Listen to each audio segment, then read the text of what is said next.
Hello, my name is Woody. This is Change in the House of Pods, a podcast about Deftones. My guest today is photographer Danielle Parsons. I believe I found Danielle on Instagram through Incendiary, which she'll mention is how she found out about this podcast. I think Incendiary shared a photo she took of them, and when I went to her page, I was completely blown away.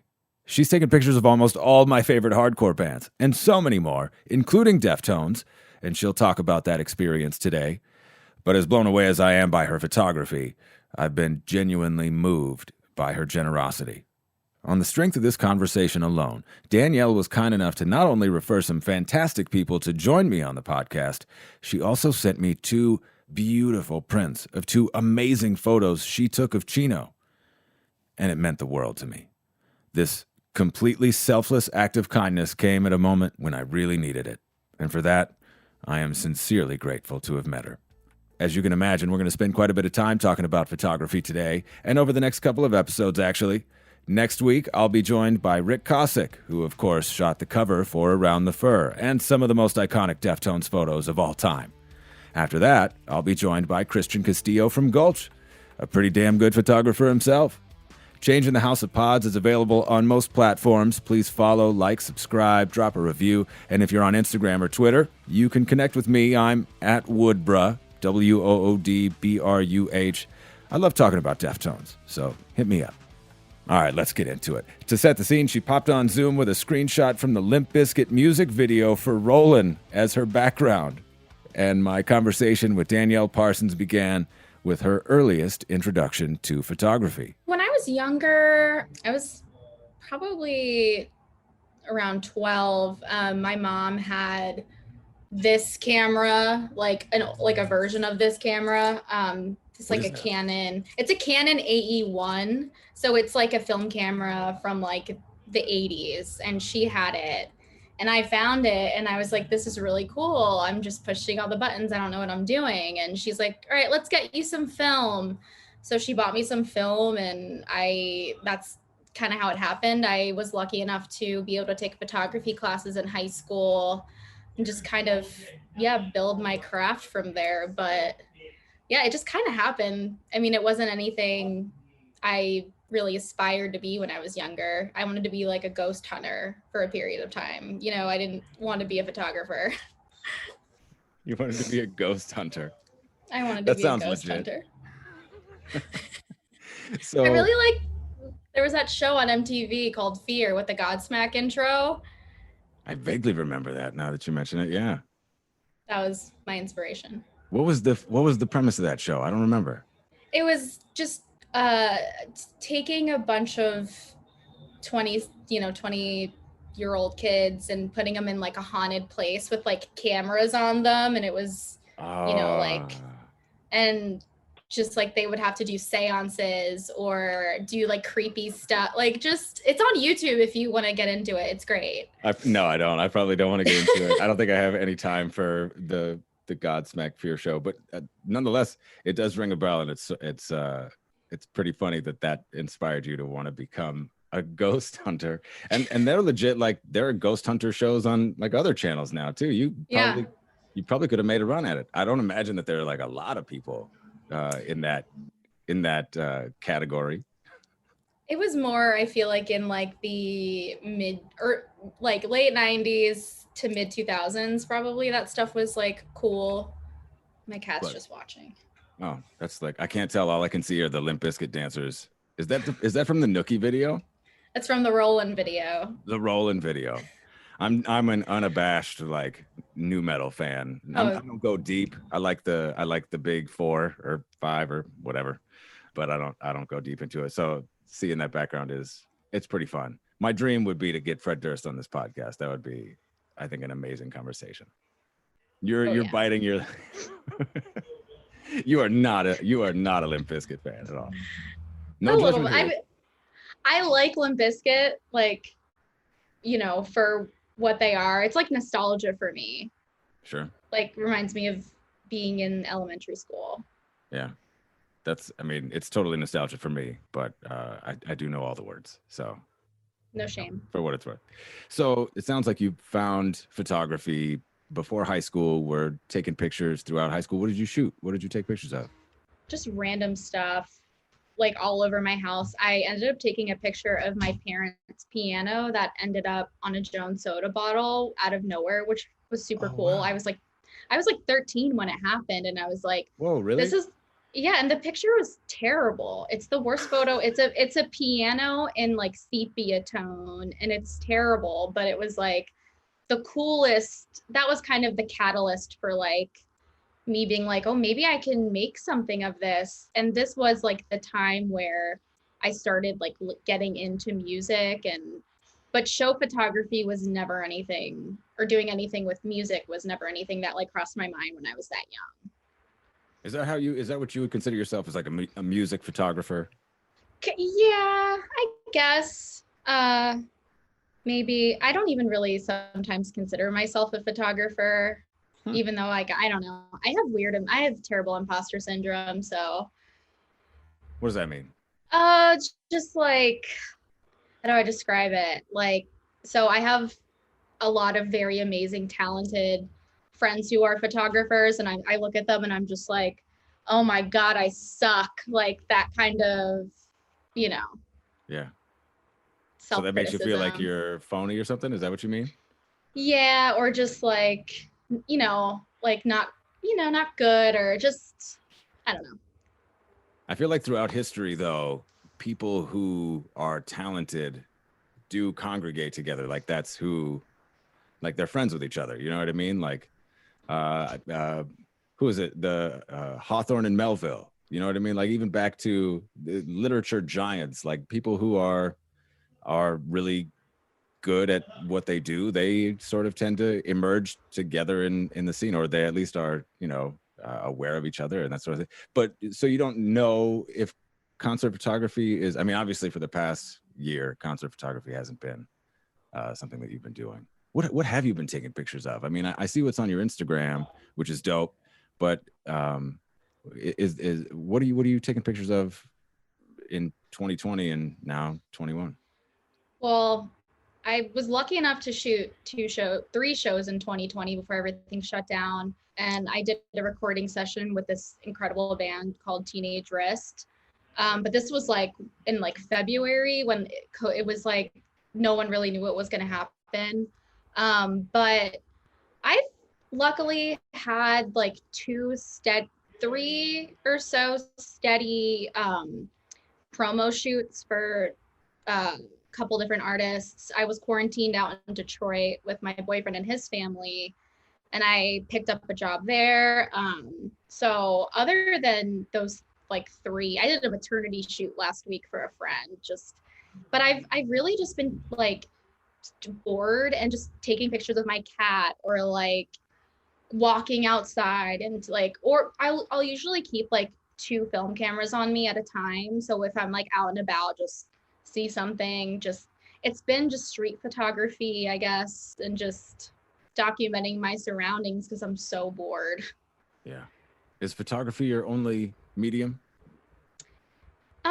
Yeah, I would say it is. I have dabbled in video, and I went to school for photojournalism. I used to like write like show reviews when I was in college and take photos as well, but I don't like writing. Like I don't like doing music journalism writing. It's I don't like it. But yeah, and I just never really had the patience for video. I wish I did because I think it's so cool, but I don't have the patience for it. But I've I've dabbled. Where did you go to school?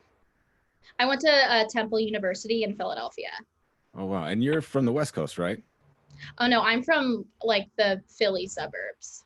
Oh, okay. So how did you so is that how where you started taking like Philly hardcore shows, or like where because I see a lot of hardcore, like that's how I initially found you, was because I'm sort of a hardcore fan. So like I couldn't even tell you what was the photography that like brought me to you, or what was the shot that brought me to you, but I know that you've taken a ton of hardcore shows. Is that your scene? Is that where you come from? Yeah, I started out, so I grew up in Bucks County, and Bucks County is super close to Wilkes. It's not super close, probably like 2 hours from Wilkes-Barre, Pennsylvania, where bands like Title Fight and Cold World came out of. So there were like, so I started just going to local shows, bringing my camera, just attending, not thinking anything would come of it. I just wanted to contribute to the scene in some way. So you were a fan of the music at the time then too. You were into the music. Yes and no. Like I knew of it, but I didn't know any of the bands. Like, so like the first time I remember I saw like Title Fight, I was 15, and it was their first time in Bucks County where I'm from. And I was like, oh, this is so cool. Like a lot of the bands I've discovered that I personally love, like it's come from, blindly going into a show and shooting them and being like, oh, wow, like this is cool. Like that's how I found Phoebe Bridgers too. That's the best, when you sort of organically discover a band like that, because it feels, I don't know, there's something singular about that experience where you just like, you get to experience them live first is a major, it's a major plus. It's so cool. So you were like 15, you said, when you started doing that photography? Probably, no, like 12. And then I started and then I started like, and when I was 12, so that's when I got into like the music my brother was listening to. So this was 2002, 2003. So it was a lot of like Chevelle, Taproot, Deftones, Linkin Park, POD, Jimmy Eat World, like whatever was playing on like MTV or the box at the time or whatever. So, I liked that music. Like I didn't, the two didn't come together though until I was probably 14 or 15. What do you mean by the two, like the photography and the music? Yeah, like me bringing my camera to a show. That's and so... like thinking I could do something. When was the first one, was it like a Title Fight show, you said? No, it was God. Oh my God. Local Doylestown, Pennsylvania bands that I cannot think of their names right now, but I just remember going in. Well, one of them was this band called Let Down, and that band essentially got me into hardcore. And I just remember being like, oh my God, this is crazy, but I love it. It's so cool. People are like pushing each other and this guy's bleeding. Like, this is crazy. My parents would freak out. And I wanted to document that too. And I didn't think anything of it. Like, I was just like a kid. Yeah. Did you share your photos with the photos that you were taking? Were you like putting it out there? Yeah, I started to. I didn't, I don't really remember because this was so long ago. But I had like a Zanga. What is that? A Zanga, it was in like the Live Journal times where it was like just like a blog where you can write stuff. It predates MySpace too, but it's like very long time ago. But I would put the photos on my Zanga, be like, hi guys, like I went to a show today, it was cool, like here are my pictures. And at first, I mean, I didn't think anyone would give a shit, but then people were like, oh, can I, like the guys in bands who are now some of my closest friends, they came up to me, they're like, hey, like, can we see those? And I would be like, why? Like, me not believing that anyone would give a shit. But of course they wanted to see photos of themselves on stage and like doing their thing, right? So of course they were coming to you like, can we see, and probably use your photos, right? They wanted to publish them and share them. Yeah. When did you start, like, when did it become a thing that you were like, this might be like a profession? Or do you still not consider yourself a professional photographer? I mean, I guess you seem a little bit humble. Your shit was on, Deftones shared your shit like 2 weeks ago, not even 2 weeks ago. Like that's BFD, right? Like that's a big deal as far as I'm concerned. Deftones don't share my shit, but that's amazing. That's amazing. I don't know. So, okay, when I was in high school, my 15th birthday, my parents, I was very fortunate that they gifted me a Nikon D50, which was a DSLR, like, digital, not professional digital camera.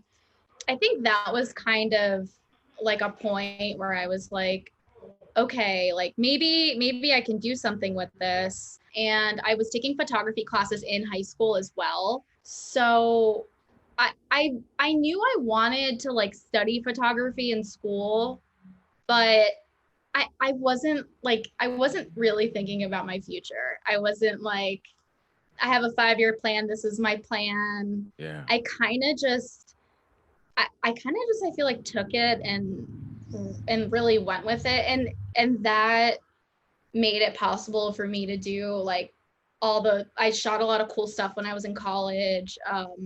Like I got to shoot like Lily Allen and like the Backstreet Boys and stuff like that, like crazy. What is that like, shooting Lily Allen or shooting Backstreet Boys? Let's start with Backstreet Boys. It was sick because I didn't see them when I was growing up. So it was my first time. I think I was like 24 and I was like, I'm seeing the Backstreet Boys. I'm so excited. And it was really cool because, it was at like a big arena, and shooting at like a big arena, it can either be amazing or it can either be the worst thing ever, depending on the artist. Why So Avril Lavigne was opening up for Backstreet Boys at the time, but you had to stand where like the sound guy was standing, which is sometimes is pretty far from the stage, and you have to shoot with like a telephoto zoom lens. And I was a poor college kid. I didn't have that at the time, so I just stood there and I was like, oh fuck. But then the Backstreet Boys, it was like I was in the photo pit, they were right there, and it was like such a cool, like exhilarating experience. Like I felt like I felt like a kid. Like it was so cool. And then shooting Lily Allen was so cool. She was awesome. She just didn't care. And because some artists really care and have crazy rules. Like I photographed Demi Lovato, and you could only shoot the first 30 seconds of the first 3 songs, and you couldn't shoot her from the front. You had to shoot her from like side angles. And I'm like, what the fuck is happening? Like, what the fuck? It's like trying to solve a riddle while you're just trying to take photos. I don't understand why. And I was like, okay, this is ridiculous. But, it really varies. Yeah.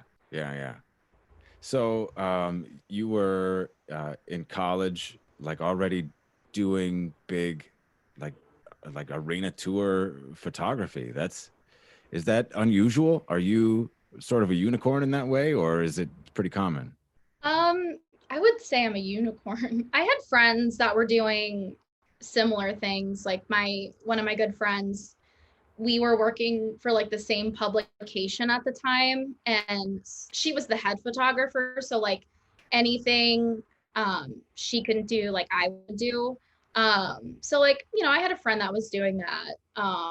But no, not really. But You're not really like keeping an eye on the other photographers or seeing what's going on, but you are friends with, you said you've got some friends who kind of make you feel humbled or whatever. So who are the photographers that you're like keeping an eye on? Who are the ones that you admire and the ones that you're like, wow, that's a great fucking photo?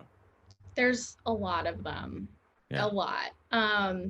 Lindsay Burns, she does like pretty much everything for like Hayley Williams from Paramore, and she's done like Tegan and Sarah. Like she's incredible, and she's also the sweetest person.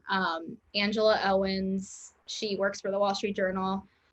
She's phenomenal. And then everyone in To the Front, which is this collective that we all have together, which is representing, women of color, those who identify as non-binary, like, because, music is such a male-dominated scene. And so it's like, okay, well, fuck everybody. Let's just do our own shit. And it's been amazing. Like everyone in To the Front is like, so I'm not even saying this because they're my friends. Like everyone is so absurdly talented. How do I find people in To the Front? I do believe we have a website and we have an Instagram, and there's always, all of us are all kind of always being posted on the stories. I'm not on Twitter, but I know there's a Twitter. And then also, so we've done galleries in a couple different cities. And like if you look at the posters, they're made by my friend Kat Nijmanin, who's also an amazing photographer. Like she's and like graphic artist as well. So she creates the posters, and then it's like the lineup of photographers. It's like everyone's name. So like Cool. you could just punch, you know, find everyone that way. Yeah. That's awesome. That's really cool. I think it's great to see people who decide to become a collective and, you know, create together. And you've shot Deftones once live, is that correct? Okay. Once. All right. We're gonna. I want to save that. When did you get into Deftones? Probably summer of. I think it was summer of seventh grade. It was summer of sixth grade going into seventh grade. So it was 2003 when Self-Titled came out. I was 12 years old, and so I was listening to like Good Charlotte, Linkin Park, Jimmy Eat World, like whatever my brother was listening to, whatever was being played on All Things Rock, you know, whatever I could get my hands on in like LimeWire or whatever. So I like, for some reason, this summer, I would stay up until like 5 o'clock in the morning every day. I don't really know why. And I started staying up just so I could watch All Things Rock. Do you remember All Things Rock on MTV? Benji and Joel from Good Charlotte. And then I think Jesse, but that dude Jesse. He had like long blonde hair. Yeah, Jesse. Yeah, that guy fucking rules. He's still the guy around. with the blonde hair. Yeah. So I had a massive crush on him. Yeah. And I was 13, and you could go on the MTV website and message him. I was like, "Hi, I think you're really cute." I was 13. I was a kid. And he was really sweet. He responded. He was so kind. But no way, really? He got back to you? Yeah. That's amazing. I was amazing. Like, Jesse Camp, right? I think so. Yeah. Long blonde hair, super hot. Super hot. At the time, I thought so. Well, I mean, I don't know. I'm not gonna go down that road, but yeah. So you were staying up late to watch them, and that's when you came across. I kind of feel like I remember one of the dudes from Good Charlotte talking about Deftones. Maybe it was on that show, but I remember him like mispronounce it. He was like Chino Marino. Do you recall this? You're kind of shaking your head. Yeah. Do you remember that? I do. I think that because they premiered the video for Minerva. Is that what it was? But then they also, I think it was at some point they did the My Own Summer video as like, they would do like throwbacks. They would play like Primus, Helmet, like stuff like that, which was also so fucking cool. And I just remember I was like bundled in a blanket in the corner of my room like this. And I was watching the music video for Minerva, and I was like, this is so cool and weird. And I don't know, it's making me feel things, and I don't know if I like it or not. Like, what is this? Like, this is different from anything I've ever heard in my life, but it's so like captivating. And I love music videos. I've always been like a sucker for music videos. So just like you remember that music video, right? They're in like the desert, and there was a sandstorm, and they said it was miserable, but I think it is one of the most gorgeous visuals I've ever seen in my life. And so it just cool. Like made such a lasting impression on me. But I didn't start to like love the Deftones like I love the Deftones now till I was like a little bit older, like probably 22. And you were how old when you saw the Minerva video? I was like 13. Oh wow. 12. So I was 11 or 12. It was a journey then. So you were like aware of them, but it was a whole decade later that you actually like connected with the music. Right, because then I got into like hardcore and metal and stuff in high school, and nobody that I was friends with was talking about the Deftones. Like a lot of the time I was learning about bands from like word of mouth, or like going in through someone's AOL get file and like seeing what they have. And like, you know, there was nothing like that in there ever.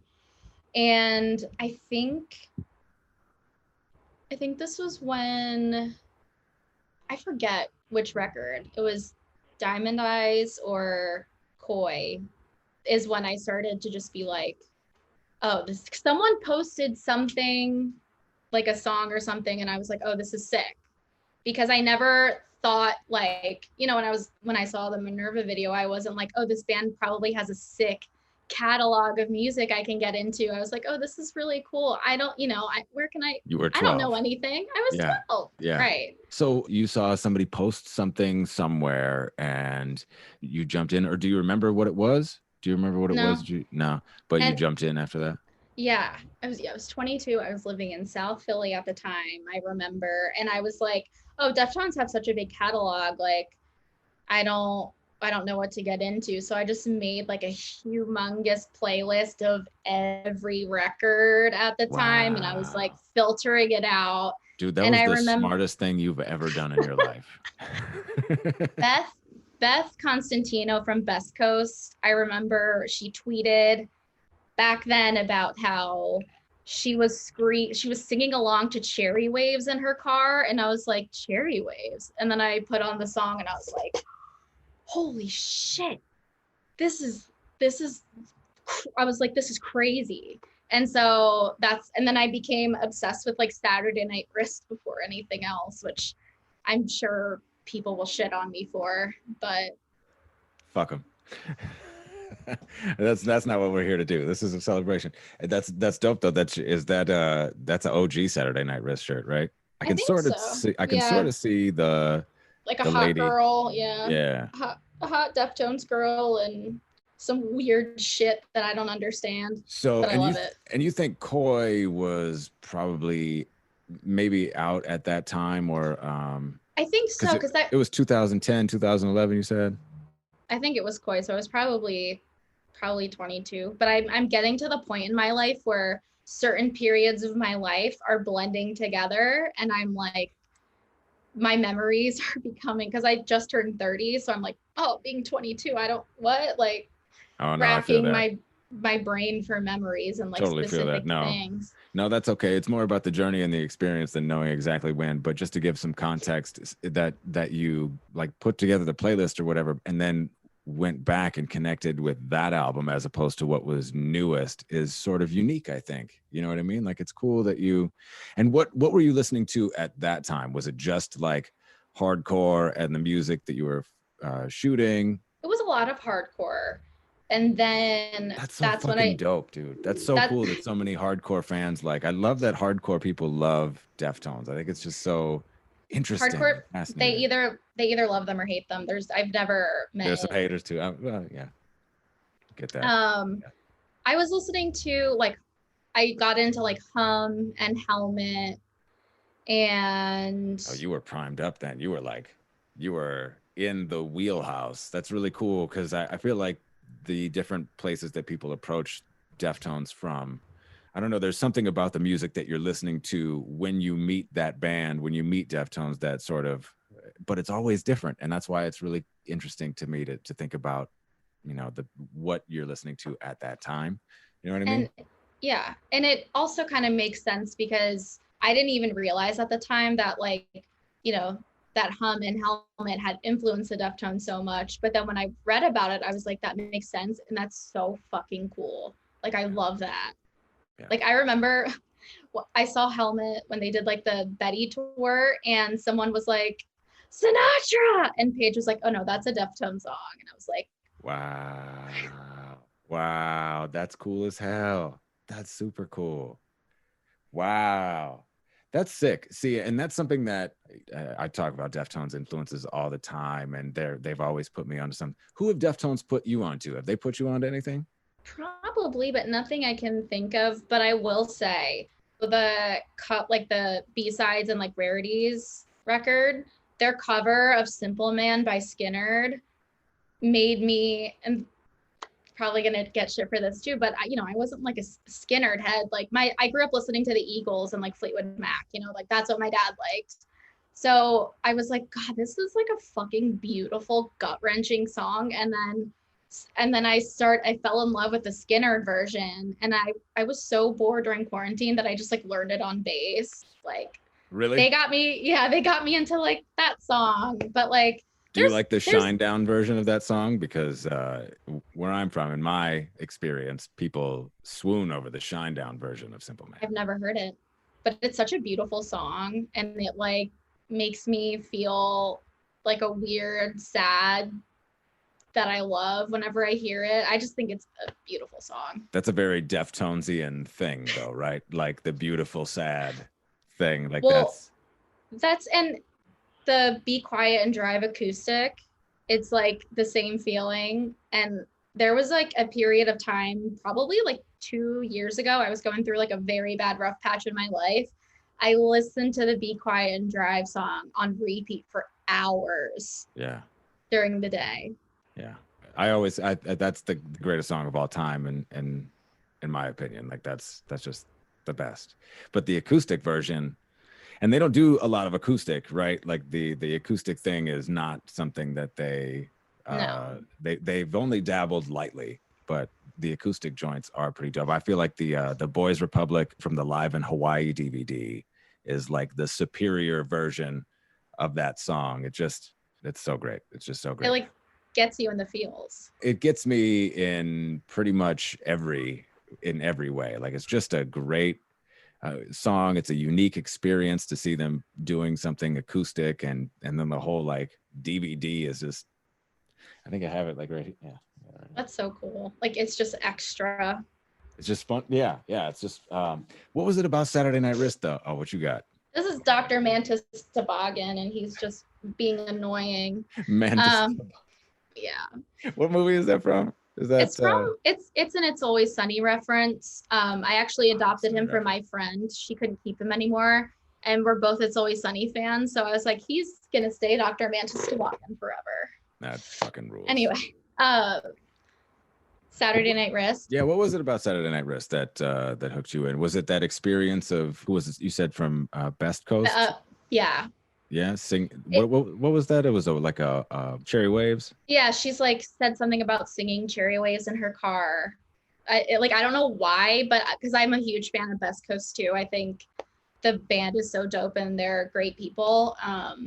But I was like, yeah, I'm just gonna like listen to this. And then this is kind of sort of out of left field, but so I'm a diehard Paramore fan, and Haley Williams did Maynard James Keenan's Passenger parts for Passenger. That also was another like holy fuck was moment. That about that same time? Yes it was. Yeah, I know I've seen, there might be a couple of videos. There's at least one on YouTube where I saw them sing it together, and she is incredible. She just did it like a force, like of a vocalist. It's really unbelievable. Incredible. So that weird, strange concoction of things brought you to Saturday Night Wrist. And is Cherry Waves, like, is that your jam? Is that it? Well, first of all, is that your favorite album? Is that then your number one? My favorite album changes every 6 months. It depends on the mood I'm in or what I'm going through. So like about almost 3 years ago, I just went through like a horrible, terrible, traumatic time in my life that I didn't think I was going to make it out of.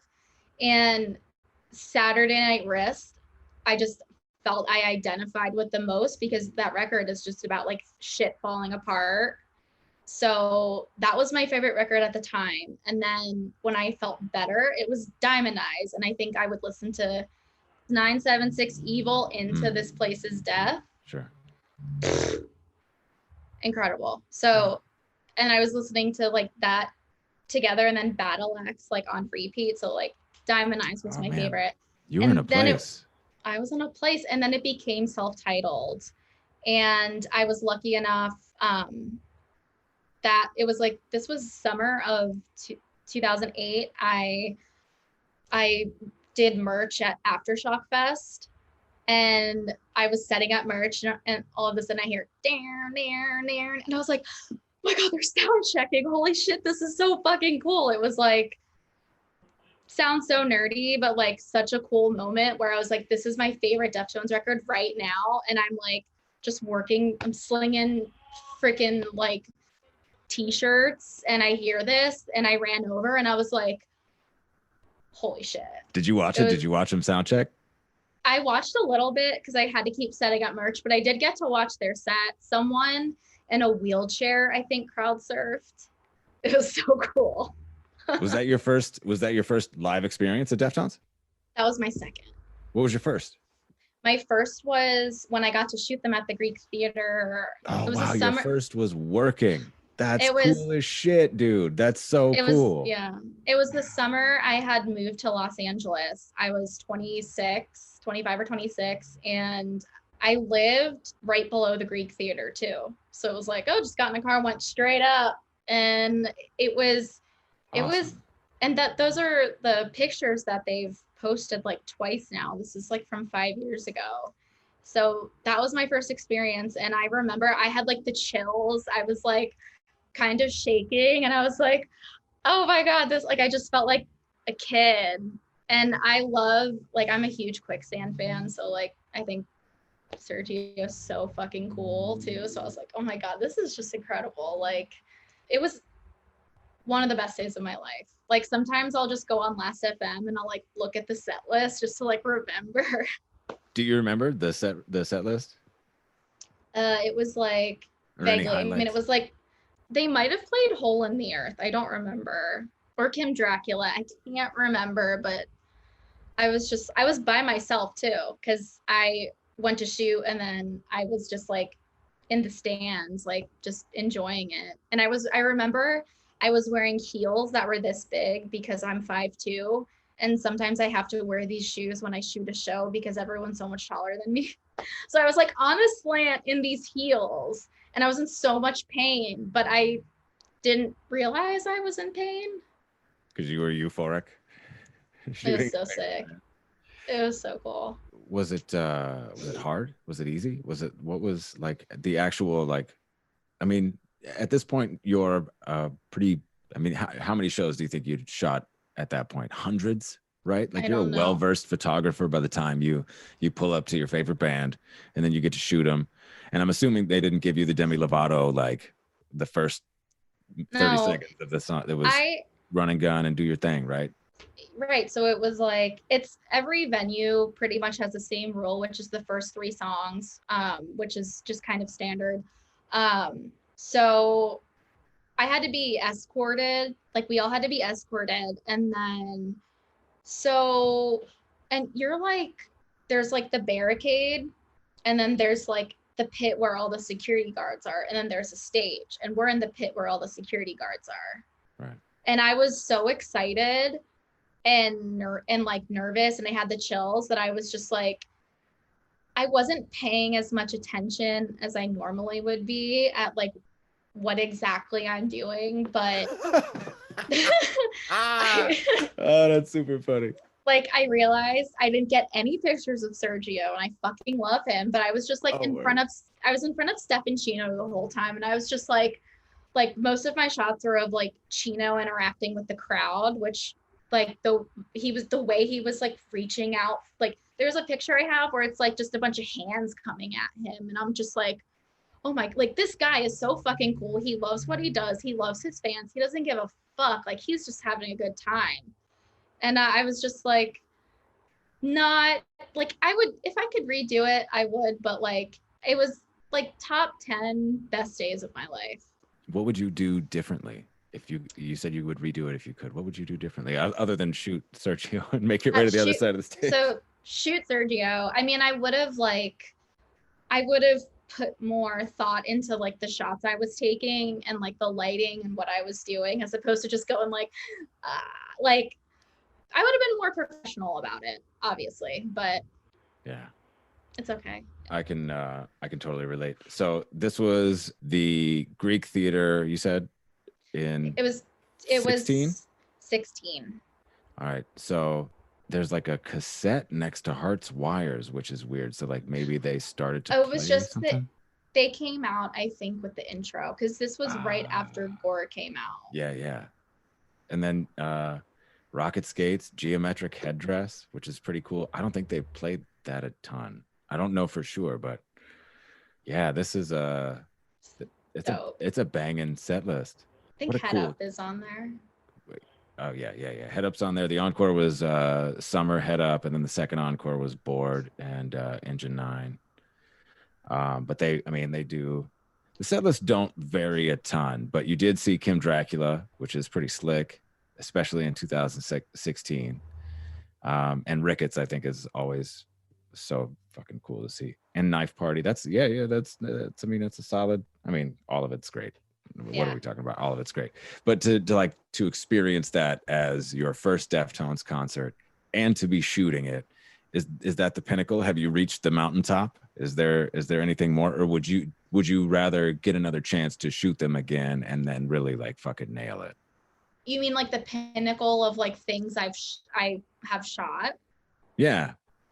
Well, yes, but like also I shot Slipknot the same summer, and that was fucking incredible. I'm not like, I like Slipknot, but I don't love Slipknot like I love the Deftones, but that was another like absolutely incredible, amazing experience. I mean, I would like my bucket list goal in my life is to like do promos for the Deftones, or like an album art session, or like a recording session, or even just shooting them at a show again. It's like, that's my like dream. Like, that's when I could probably be like, oh, you know, I probably, well, not really, you know, I would love to shoot Beyonce, but that'll probably never happen. But You got to put it out there, though. You got to put it out there. If I'm you don't trying. put it out there. Casey Musgraves is another person who I would shit my pants to shoot. But yeah, they that was really like such a like holy shit levels of serotonin that I didn't think existed like moment. Did you get to meet them at all? No, which is fine. But no, because usually I just had a photo pass. It wasn't like a backstage or all access pass. So Sure. You know, when you have that, you're just restricted to like the photo pit, Sure. or like the sound wherever they put you. Sometimes I wonder, like with the meet and greet, like who gets that lucky job of just shooting the meet and greet or whatever the case may be. I've shot meet and greets for things that are completely not even in the realm of Deftones, and those were just like a friend who managed the act was like, hey, can you do this? And I'm like, yeah. So could be that, or being the manager doing it with like the phones is miserable. Like, it looks horrible. Should just hire someone to do it. Yeah, totally. They're fun to shoot, but I thought it'd be cool to shoot a meet and greet. But so that was your first. Aftershock was your second show. Have you seen them again? Sort of. This was like terrible. So I went because I live like 10 minutes from the Rose Bowl, and they did Pasadena Daydream, and my boyfriend was going on like a 2-month long tour. He's a tour manager. And I was so sad about it. I was like, fuck it. I'm going to spend this crazy amount of money. I'm going to go see The Cure and the Deftones and the Pixies. I'm going to have a great time. And I had to run a bunch of errands during the day. And I was like, whatever, the Rose Bowl is like 10 minutes away. And I was like, I can get there 20 minutes before the Deftones set and it'll be amazing. Just terrible. No, I missed their entire set. And it was like 100 and something degrees out. I was wearing like, it was so hot. I was wearing a helmet shirt that was like a 2X as a dress, because I was like, I don't know what else to wear. It's 100 million degrees and it's like sticking to me. And they have everyone corralled around like the Rose Bowl, and it took like an hour and a half to get in. And by that time I heard like the last 2 songs. I literally was running. Like, I looked insane. I was running to the stage. I heard Diamond Eyes and something else I can't remember. And then I looked at the playlist, or like the set list. I was so pissed off, but seeing The Cure helped make up for it. Yeah. But they played Sex Tape. I was so upset. I was like, are you kidding? And then I was supposed to see them this summer.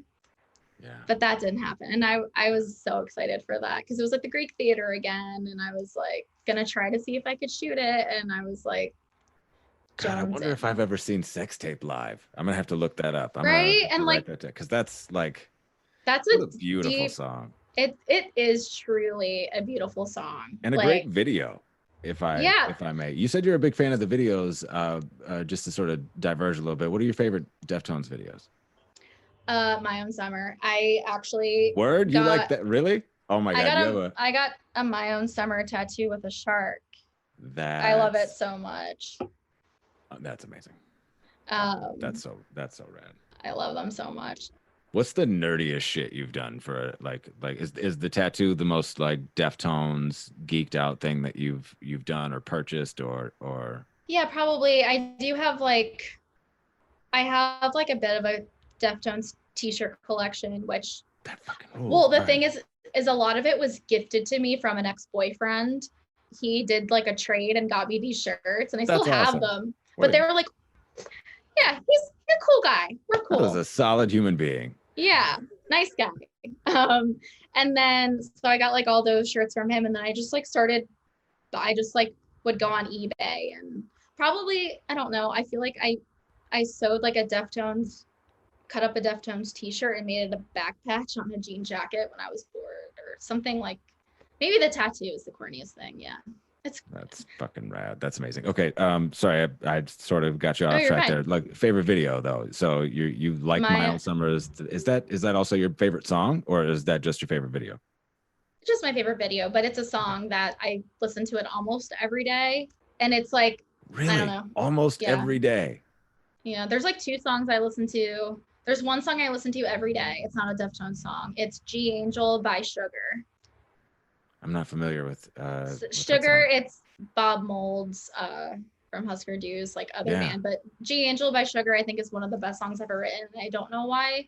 Anyway, but yeah, My Own Summer is like in that realm of like your most played songs on Spotify. Minerva. What other music videos do they have? Well, they Um, just dropped a couple, I think maybe an all-timer in Ohms. And Genesis is also an amazing video. I think both of those are pretty sick. I really like the Romantic Dreams video because it's just a dude skateboarding in downtown LA the whole time. And Yeah. I don't know why I think that's like so beautiful. So anytime I'm in downtown LA, I just like picture that in my head. Oh, the change in the House of Flies video, I think because it's so fucking creepy. And I live for creepy visuals. Like I love Silent Hill. So the shit that's weird and creepy like that, I love. Oh, Swerve City video with that beautiful woman on the horse just Yes. riding Yeah, through the yeah. desert and then she like Chino shows up and I think that's fucking beautiful. I also do like that you've seen the Butcher video because it reminds me of like just like a horror movie, even though, Yeah, talk about Deftones, creepy. they always have beautiful women in all their music videos, but that's a sick video. I'm trying to think because there was a period of time where I was just watching Deftones videos at night for some reason, just like laying in my bed, like You just described stoned. my experience of the pandemic. Do you ever watch them any of their live performances online? Yes. So one of my good friends, his name's Alvin Carrillo. He's a sweet guy. He's in an awesome like shoegaze band. And he'll always send me the sickest Deftones performances that are on YouTube. He sent me the Be Quiet and Drive or acoustic with like Adam Sandler and like things I forgot existed or and then he sent me like some record release like stuff that existed like when I was a child that I would have never witnessed. Like he's always sending me this stuff and I'm like that's so cool. I feel like one of my favorite things about the Deftones is they have so much content and so much material that like you're constantly falling in love with them like all over again and it's kind of like you're discovering a new band but it's like not and I feel like it's so rare that a band of like their caliber who existed like when new metal was like at Yeah. its peak like they survived that and they've transcended so many genres of music like the Knife Party remix with Purity Ring. Like I love Purity Ring and that's a genre that is so at like not in the Deftones. I don't know. Like they are the unicorn. Like Yeah. The Deftones is Narnia, It's just That's sick as hell. What do you think about their photography? Do you have a favorite Deftones photo? Because I think there are some, I don't know, there are images that I just identify with every era of the band.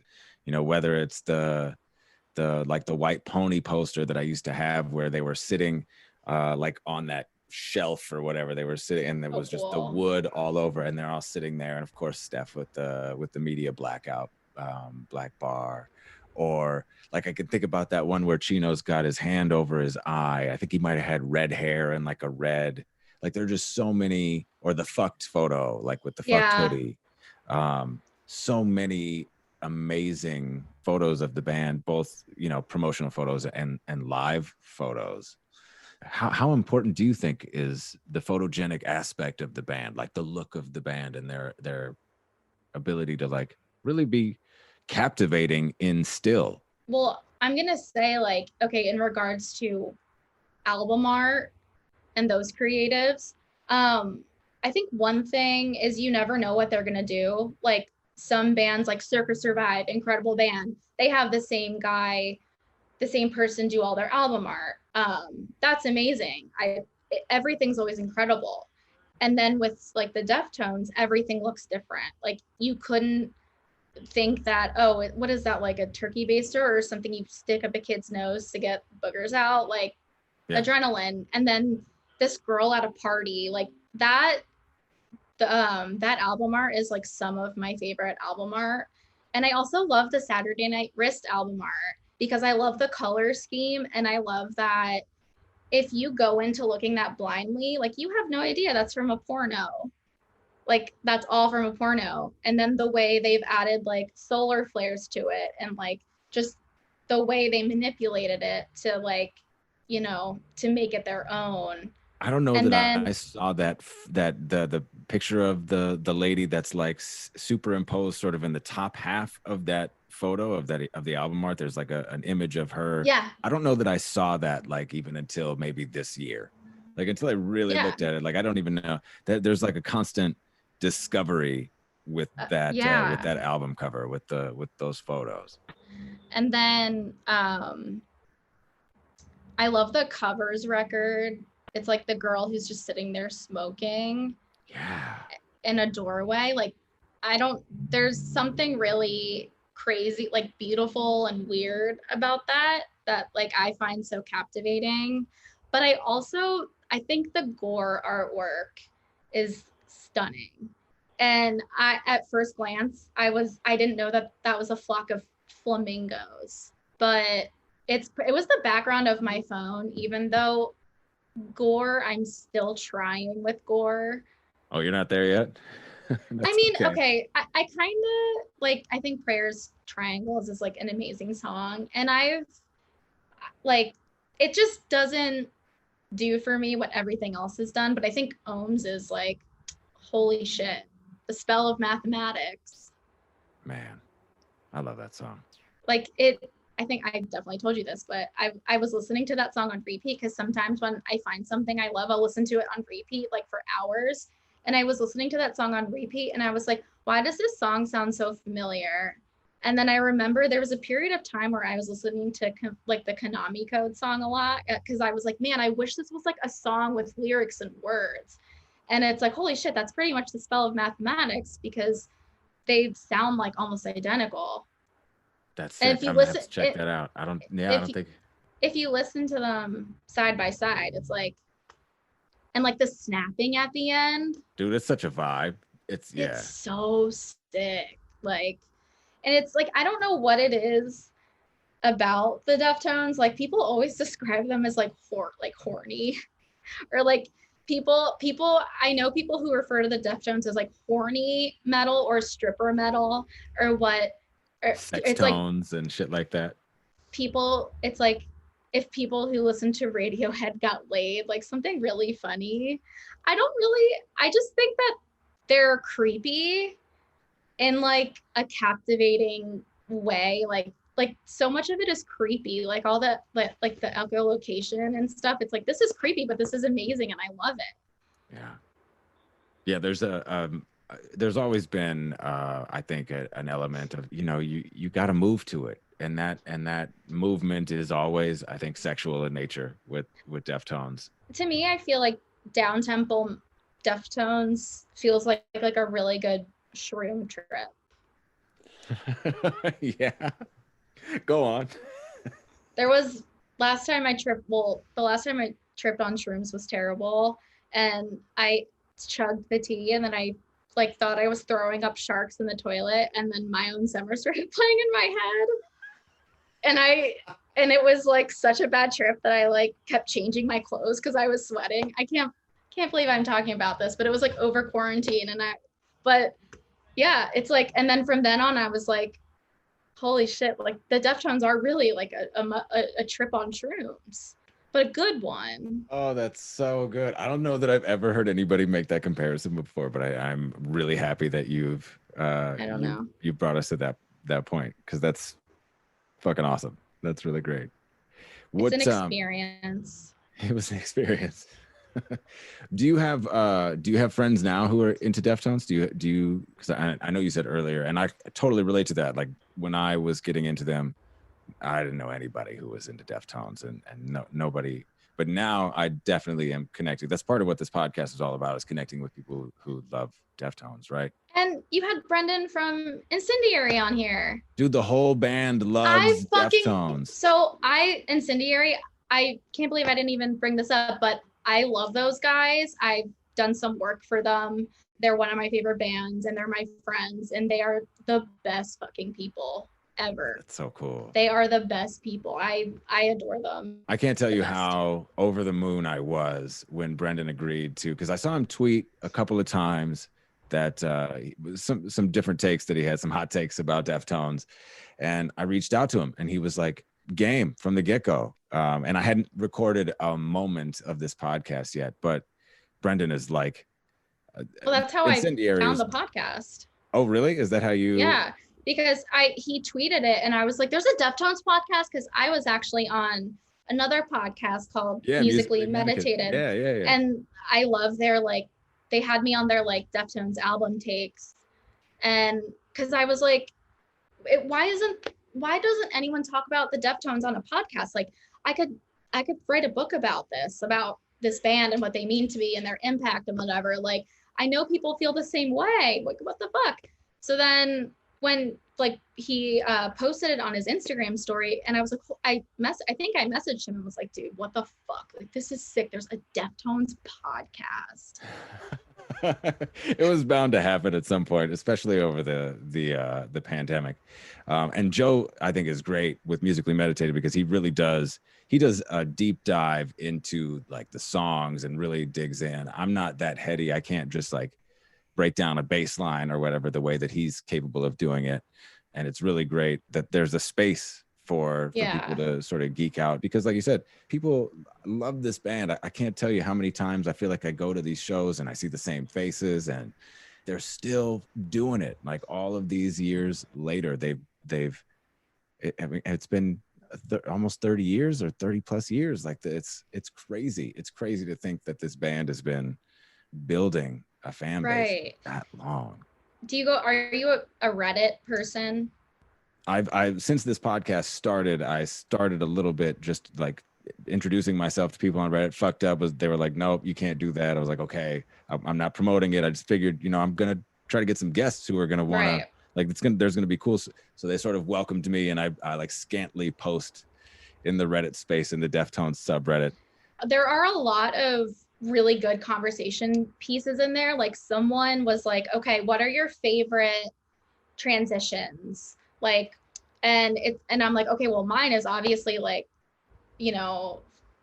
like this place is death into like, 476 evil or whatever, like on, and then another one was like, okay, if you could change the track listing or make your own Deftones record, like how would you transition the songs? And I'm like, oh, this is so cool.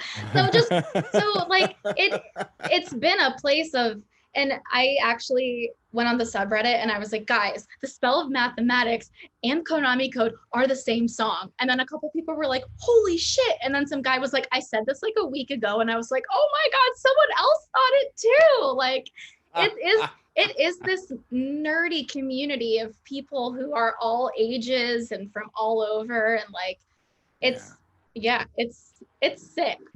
coolest part about the subreddit, or even, I don't know if you're familiar with like the Sharing Lungs forum, which is like old school Deftones message board, Oh, message um, boards. from the early days of the internet. But no, yeah, the community seems to be one that is welcoming and like inviting, because everybody, they're a catalog band and people get into them at different times and through different ways. Although I did notice recently a lot of hate because Trippie Redd has been dabbling in Deftones, and I think there might have even been a collaboration of sorts. People have accused him on the subreddit that I saw of Trippie Redd like ripping off White Pony with some of his stuff. I'm like, dude, this kid's gonna put thousands of kids onto Deftones. Like, Right.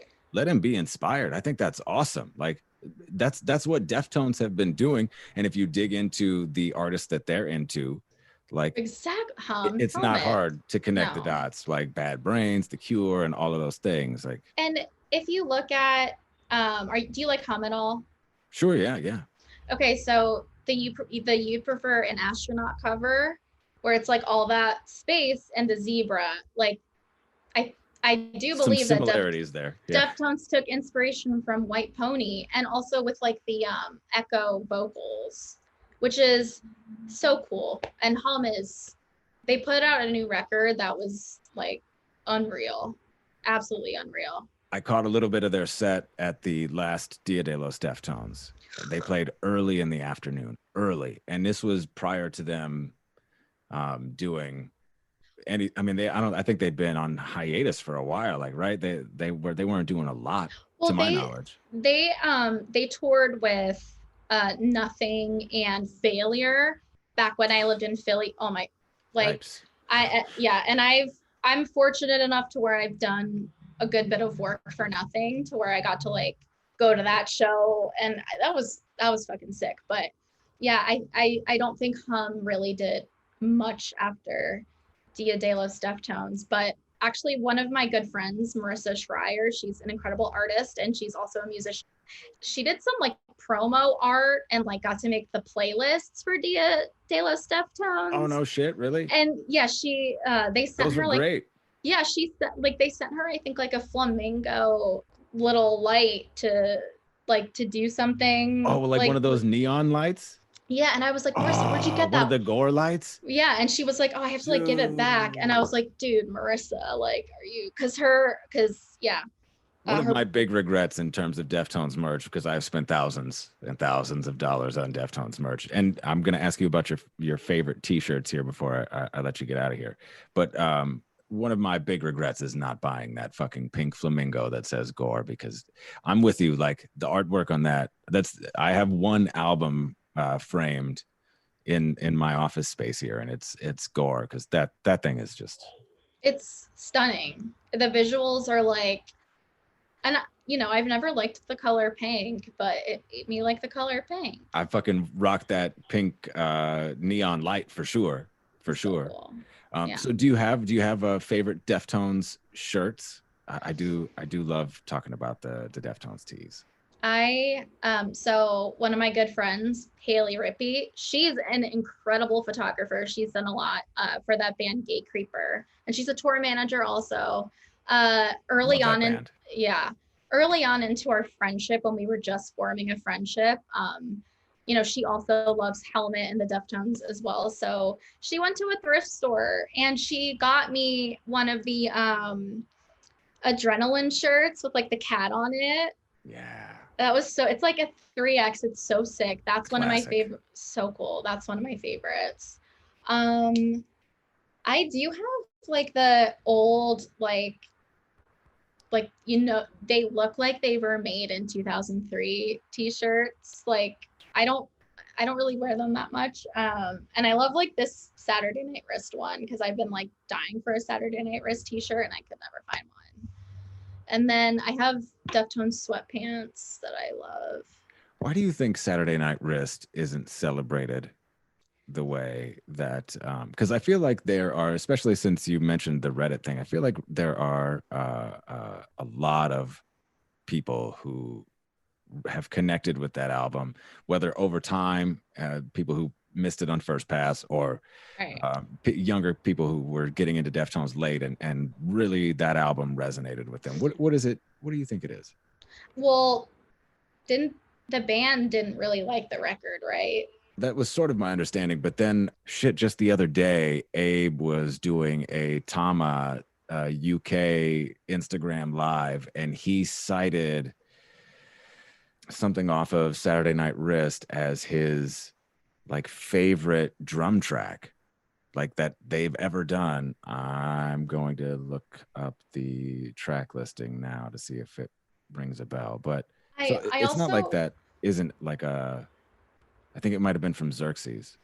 Oh, I wonder because wasn't Eros supposed to have come out and then After Saturday Night Wrist? was it? I thought it was supposed to come out before, or am I just all bad on my timelines?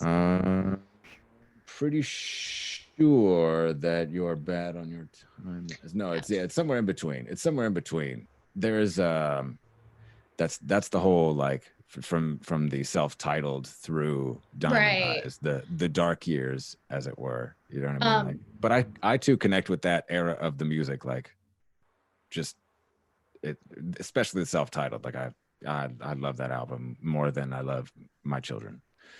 You I mean, know, My Children are great, but you know what song? This is like a little off topic, but the one song where I'm just like so sad it was never on any record is Lovers. yeah. Like I have to go on YouTube to listen to it, and I listen to it on loop, and I'm like, this is one of, I think like when I discovered it, I couldn't believe it, and I was like, I don't know why this isn't more popular. Like this is incredible. But I know there's a story around like why they didn't include it on the album, or why it didn't, because I think it was supposed to make, or it was cut from self-titled, or it was like a B-side of a self-titled single release or something like that. But I totally feel you, that song. yeah, but I don't know. Like it seems like a lot of the people who were like adrenaline Deftones fans. I mean, you could even, I guess, say the same thing like with Saves the Day kind of changing their sound. Like if you're in the earlier stuff, you don't really like the later stuff, and kind of vice versa. But yeah. I don't.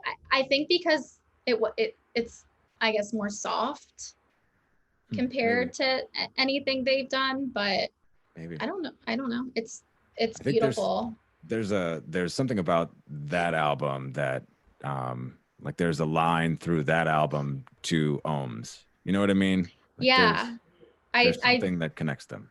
yes. I totally agree, because another Reddit kind of nerd out thing everyone did was like, okay, well, this song sounds like it was on self-titled, like drawing the influence, like what the different parts of Deftones were on there, and a lot of people were saying Saturday Night Wrist and Diamond Eyes, I think it was Really? mostly, and it's like, holy shit, yes, that makes so much sense. It's like I feel like, but I also feel like it's the best parts of all their records in this record.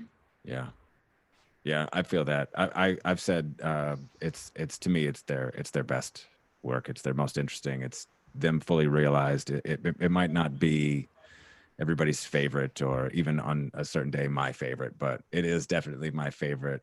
It's been my favorite since it's come out, and I think it's just so interesting, and everybody's at the front of the album. It's just great. It's just so great. And you like it sounds like you might like the remix album too, the Black Stallion.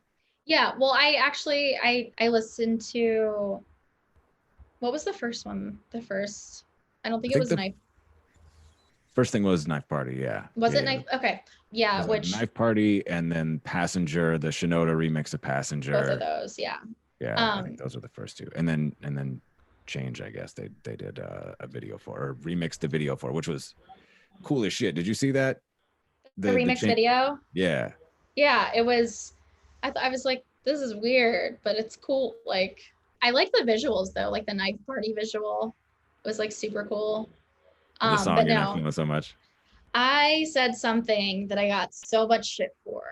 I like the remix version of Knife Party better than the original. And I think it's because of the Purity Ring vocals in the chorus, because it's like this song that's about being violent with knives.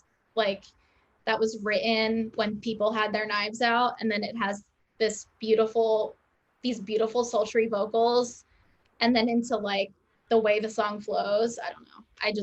I love the touch on it. Dude, I'm not mad at that at all, because I think the Pink Maggot remix is as good as agreed.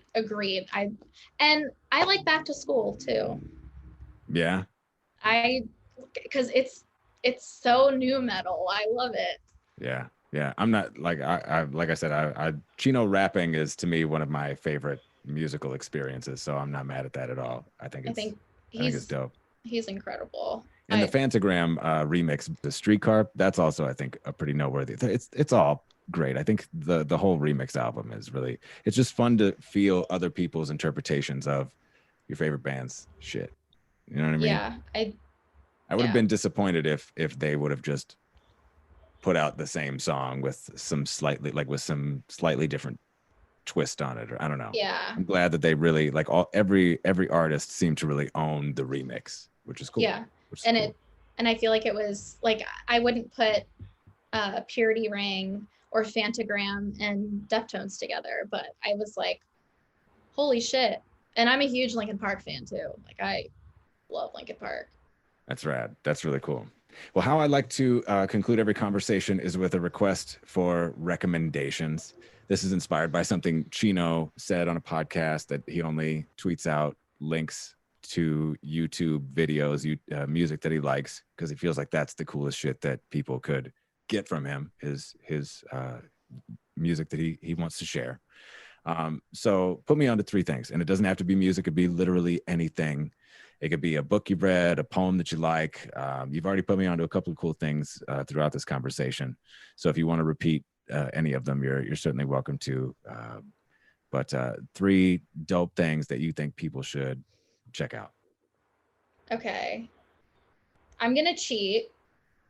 I'm going to do one TV show, which is 90 Day Fiance, for people who love trash TV. That's one of my favorite shows. And then I'm going to do 3 artists, 3 bands. Tiger Straw, incredible band out of like Wilkes-Barre, Scranton area. What kind of music is it? It's like, I want to compare it to like Promise Ring type 90s, like indie rock with like a keyboard, and just, I don't know. I don't know how to describe it, because it's just, it's its own genre pretty much. They're incredible. Never Ending Game, incredible band, super talented, good people from Detroit. And what do they make? Sorry. They make, it's hardcore. They're on Triple B Records. They just put out their full length on Triple B Records last year, and everyone in that band is super awesome and talented. And then my 3rd, Teenage Wrist. They are a band I discovered completely by accident, and I've shot them live a couple times, and I was able to sit in on them recording their most recent record. So it was cool to kind of be a huge fan and then become friends with them and then work with them. They're incredible. They're a band that draws a lot of influence from like Hum, Failure, and then some like kind of grungy influences. They're absolutely incredible as well. What was that like shooting them when they were recording? Yeah, it was sick. I'm always really hyper aware of my surroundings during recording sessions, because especially if I've never been to the studio before, so I don't know my way around or where I can and can't go. So, but it was super fun, and it was so cool to like hear, one of my favorite bands work on a song, and they're such awesome dudes as well. So it was awesome. Downtempo Deftones is like a good shroom trip. Now that is insight. Danielle Parsons, my new BFF. Amazing. Also, I should clarify, I thought she was watching MTV for Jesse Camp, the skinny VJ with the wild hair, but it was actually Jesse Snyder. That's Dee Snyder's son. Slightly less embarrassing. No, really, my sincerest thanks to you, Danielle, for everything. If you haven't listened to our conversations with Joe Riley on Musically Meditated, go give them a listen. Joe has a ton of great guests on Musically Meditated. I'm going to steal quite a few of them this season. And Joe will join me here, too, before long. We had a lot of fun. I also want to highlight To The Front, the collective Danielle is a part of. They are women and non-binary artists working in music. They have traveling art shows, all very cool stuff. ToTheFrontDIY.com. Go find them. My name is Woody. I'm always happy to hear from you. If you want to talk about Deftones, I'm at Woodbruh on Twitter and Instagram. Don't send me a message on Facebook, though. I don't want to install that Facebook Messenger. Not a fan. Not a fan at all. But please like, subscribe, follow The Change Pod on Spotify, Apple, iTunes, TuneIn, Google. Share it with your friends. I'll be back next week with my conversation with Rick Cossack. Thank you for listening to Deftones, and thank you for listening to Change in the House of Pods.